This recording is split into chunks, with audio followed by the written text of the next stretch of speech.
Hello সবাই, আজকে আমরা কথা বলবো ইউকে স্টুডেন্ট ভিসার একটি গুরুত্বপূর্ণ ধাপ ক্রেডিবিলিটি ইন্টারভিউ নিয়ে।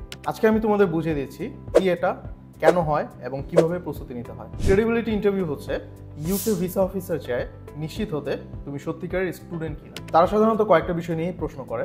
ধরো, why did you choose this subject? তুমি বলবে তোমার আগ্রহ, ভবিষ্যৎ প্ল্যান এবং কিভাবে এই কোর্স তোমার কাজে আসবে। Why this university?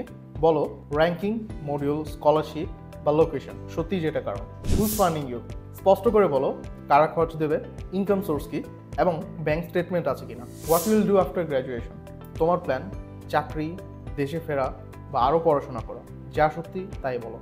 Short tips, মুখস্থ না বলে বুঝে বলো। কোর্স আর ইউনিভার্সিটি নিয়ে ভালোভাবে রিসার্চ করো। ফাইন্যান্সিয়াল ইনফরমেশন মনে রাখো, আত্মবিশ্বাস রাখো, আর তারা তোমার এক্সেন্ট না, তোমার অনেস্টি চাই। এই ছিল সংক্ষিপ্ত গাইড।